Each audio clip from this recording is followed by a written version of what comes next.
Assalamualaikum warahmatullahi wabarakatuh. Halo semuanya, perkenalkan nama saya Rizky Nur Arab Rizal. Saya dari Universitas Nahdlatul Ulama dari Fakultas Teknik, Program Studi Sistem Informasi. Di sini saya ingin mempresentasikan makalah yang saya buat yang berjudul Mengetahui Tuhan melalui Sifat-Sifatnya. Makalah ini dibuat untuk memenuhi tugas mata kuliah Pendidikan Agama Islam, dosen pengampu Salman Al-Farisi, MPD.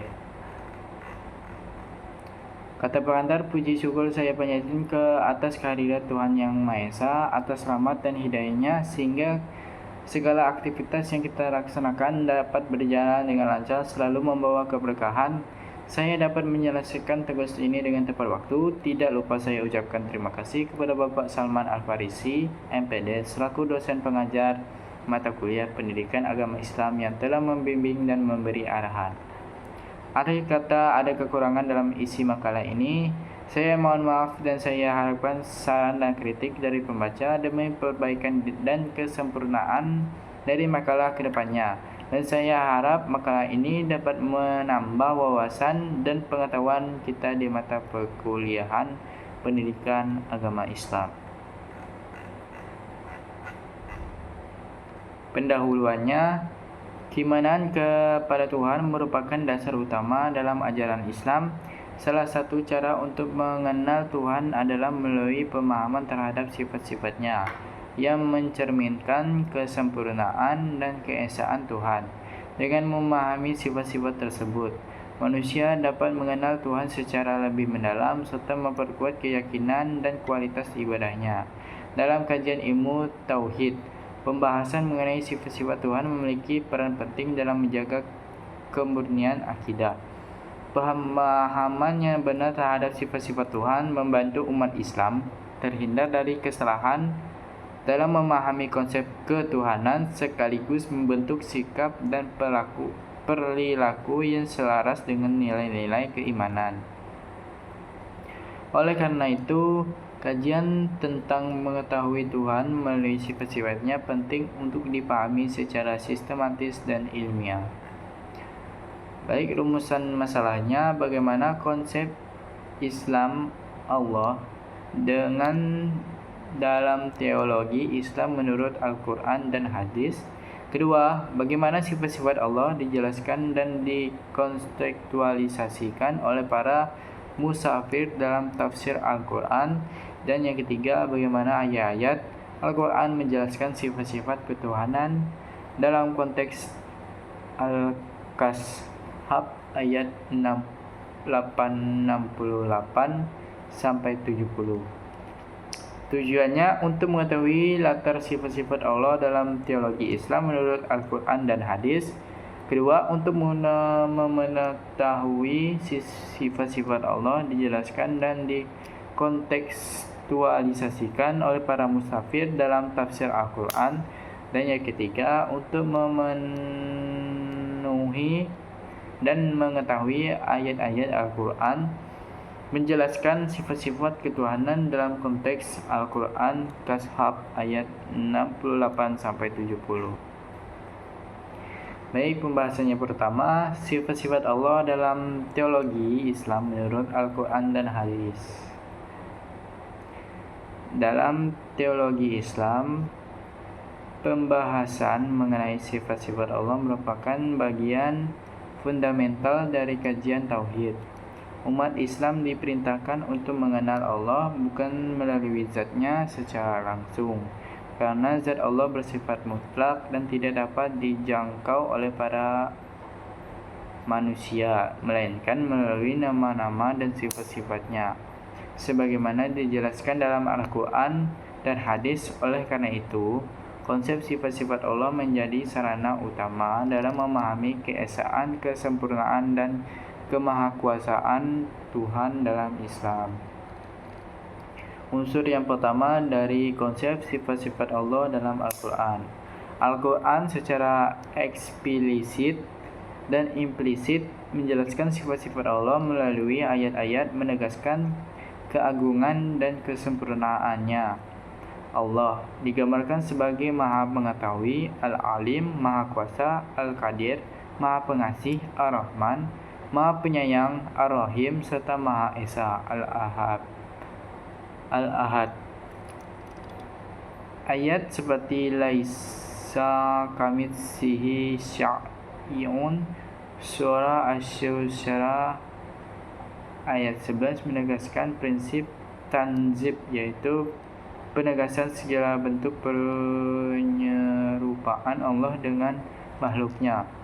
Al-Quran juga memperkenalkan konsep al-asma al-husna, yaitu nama-nama Allah yang indah yang masih mengandung makna sifat ketuhanan. Melalui nama dan sifat ini, manusia diarahkan untuk mengenal Allah secara benar tanpa jatuh pada antropomorfisme, penyerupaan Tuhan dengan manusia. Dengan demikian, Al-Quran merupakan sifat-sifat Allah sebagai jalan epistemologis untuk mengenal Tuhan secara teologis dan spiritual. Yang kedua, hadis Nabi Muhammad berfungsi sebagai penjelasan bayan terhadap ayat-ayat Al-Quran yang berkaitan dengan sifat Allah. Salah satunya hadis yang paling dikenal adalah riwayat tentang 99 nama Allah, yang menegaskan bahwa mengenal dan menghayati sifat-sifat Allah memiliki implikasi langsung.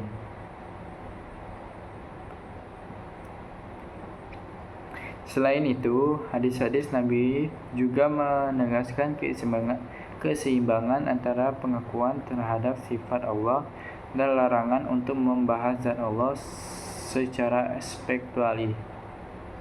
Rasulullah menekankan agar umat Islam merenungkan ciptaan Allah, bukan zatnya, yang menunjukkan adanya batas epistemologis manusia dalam memahami Tuhan.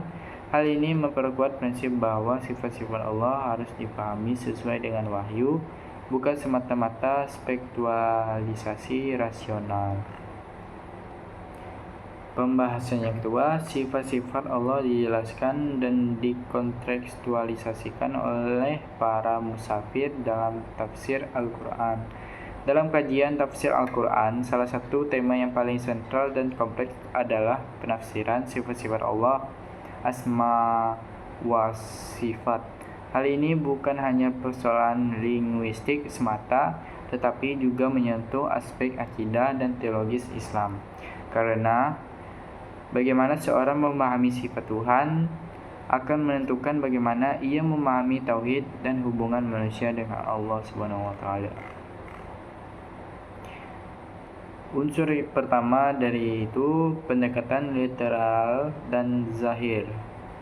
Sebagian musafir seperti Al-Sa'di memegang prinsip al-idhad wal-al-nafi, yakni menetapkan sifat Allah berdasarkan apa yang disebutkan dalam Al-Quran dan meniadakan makna yang secara teologis untuk mungkin berlaku bagi Tuhan. Dalam pendekatan ini, sifat seperti tangan, wajah, dan istiwa dipahami secara literasi tanpa melakukan takwil alih makna, namun tetapi disucikan dari persamaan dengan makhluk. Kekuatan pendekatan ini adalah tetap menghormati kata-kata Al-Quran secara tekstual, namun kekurangan kemunculan ketika pembaca makna literal dapat berpotensi menyerempet kepada antropomorfisme jika tidak dijelaskan secara teologis dan simbolis. Kedua, pentakwilan takwil dalam penafsiran. Beberapa musafir klasik besar seperti Fakhruddin Al-Razi melakukan takwil, yaitu memberikan makna alternatif terhadap sifat yang secara literal sulit dipahami, wajar atau tidak sesuai dengan akal. Misalnya, ungkapan tangan Allah ditakwilkan sebagai simbol kekuasaan atau anugerah, bukan bagian tubuh yang menyerupai makhluk. Pendekatan ini berupaya menjaga tauhid uluhiyah, ketauhidan Allah sebagai yang Maha Esa tanpa sekutu, dan menghindari penyamaan Allah dengan ciptaannya. Namun takwil sering menjadi kontroversi teologi karena dianggap subjektif dan tergantung pada latar belakang pemikiran musafir. Baik, ke materi yang ketiga, Ayat-ayat Al-Quran menjelaskan sifat-sifat ketuhanan dalam konteks teks di Al-Kahf ayat 68-70 yang menjelaskan sifat-sifat ketuhanan yang agar manusia dapat mengenal secara benar.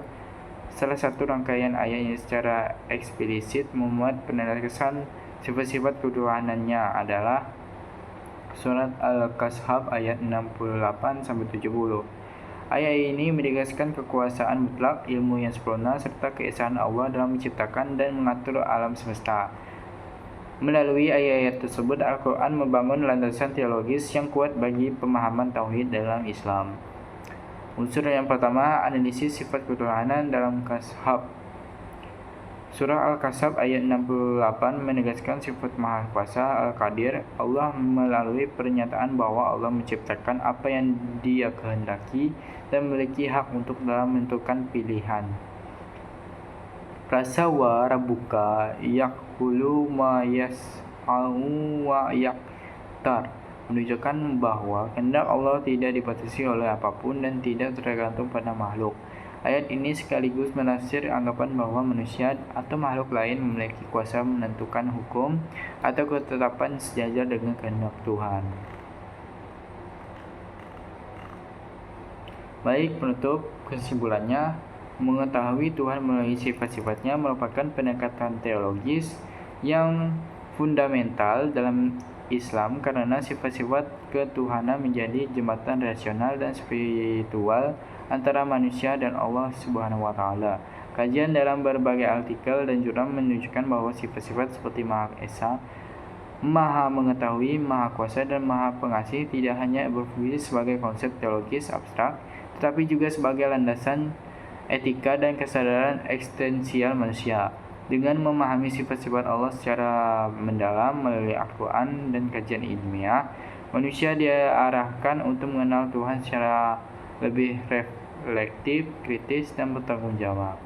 Sarannya, berdasarkan kajian artikel dan jurnal yang relevan, disarankan agar studi tentang sifat-sifat Tuhan tidak hanya dilakukan melalui pendekatan normatif, dogmatif, tetapi juga dikembangkan melalui pendekatan tafsir tematik, filsafat ketuhanan, dan refleksi kontekstual terhadap realitas sosial.